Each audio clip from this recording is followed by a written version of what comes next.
হযরত আলী রাদিয়াল্লাহু আনহু ইসলাম গ্রহণ করার পর একদিন হুজুর সাল্লাল্লাহু আলাইহি সাল্লামের সাথে নামাজ আদায় করিতেছিলেন। ঘটনাচক্রে আবু তালিব তা দেখতে পান।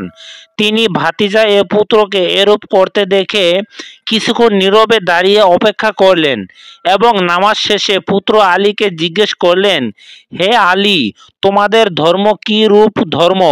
তোমরা যে কতিপয় আচার আচরণের মধ্যে নীরবতা পালন করে থাকো, ইহার কোনো উপকার যৌক্তিকতা আছে কি? পিতার প্রশ্নের জবাবে বালক আলী রাদিয়াল্লাহু আনহু দৃঢ়তার সাথে বললেন, হে পিতা, আমি আল্লাহর রাসূলের উপর বিশ্বাস স্থাপন করেছি। তিনি আমাকে যা আদেশ করেছেন তাই আমি পালন করতেছি। এর অভিজ্ঞ আমি আর কিছু জানি না। আবু তালিব পুত্র আলী রাদিয়াল্লাহু আনহুকে কথা শুনে বললেন, হে আমার স্নেহের পুত্র, আমি জানি মুহাম্মদ সাল্লাল্লাহু আলাইহি সাল্লাম তোমাকে কোনো দিনও অন্যায় বা বিপদগামী করবেন না।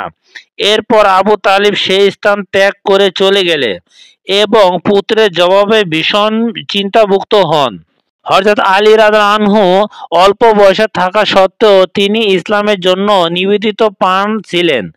এমনকি সর্বাবস্থায় হুজুর সাল্লাল্লাহু আলাইহি ওয়াসাল্লাম একান্ত আপনজনের ন্যায় সাথী হয়ে থাকতেন। বাল্যকালে তিনি হুজুর সাল্লাল্লাহু আলাইহি ওয়াসাল্লামের আহ্বান সাড়া দিয়ে তার উপর বিশ্বাস স্থাপন করেছেন। তাই পরবর্তী জীবনে দেখা যায় তিনি হুজুর সাল্লাল্লাহু আলাইহি সাল্লামের জন্য নিজের জীবন পর্যন্ত বিসর্জন দিয়ে কুঠদরদ করেননি, বরং তিনি নিজের জীবনে অনেক কিছু তুচ্ছ মনে করতেন।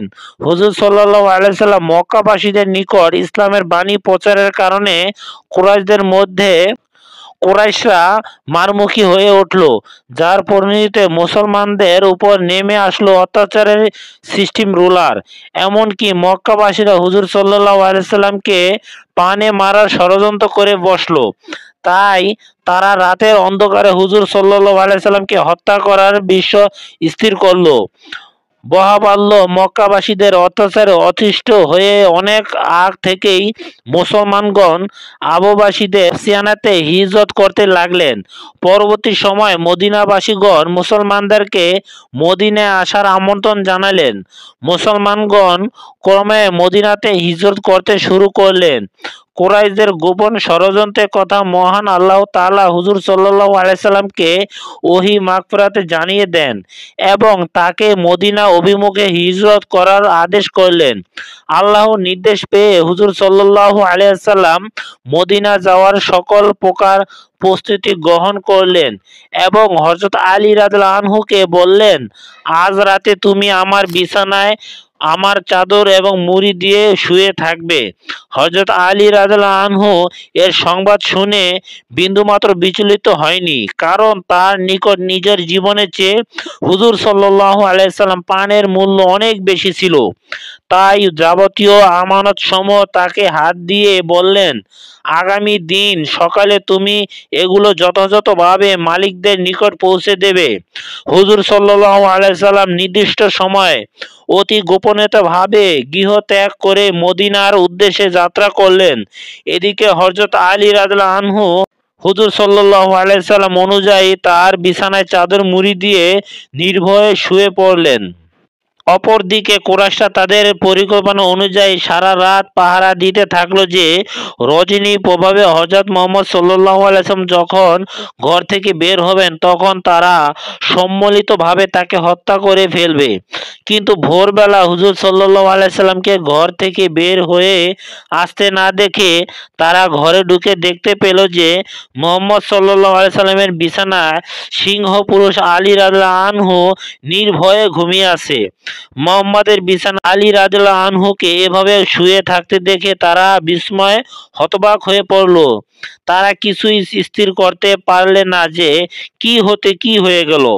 কুরাইশের নেতা আবু জেহেল রূপবুদ্ধি ধারণ করে হযরত আলী রাদিয়াল্লাহু আনহুকে জিজ্ঞাসা করল, আলী বলো, মুহাম্মদ সাল্লাল্লাহু আলাইহি সাল্লাম কোথায়? যেমনই প্রশ্ন তেমনই উত্তর। হযরত আলী রাদিয়াল্লাহু আনহু অত্যন্ত দুর্বলতার সাথে বললেন, আমি কি জানি কোথায়? তোমাদের প্রয়োজন থাকলে তোমরা খুঁজে দেখতে পারো মুহাম্মদ সাল্লাল্লাহু আলাইহি সাল্লাম কোথায় আছে। হযরত আলী রাদিয়াল্লাহু আনহু এর জবাব শুনে কুরাইশ নেতা আবু জেহেলের মাথায় যেন বজ্রপাত পড়ল। সে বুঝতে পারল যে শিকার তাদের হাতছাড়া হয়ে গেছে। তাই তারা কাল বিলম্ব না করে শিকার ধরার জন্য চারদিকে ছড়িয়ে পড়ল।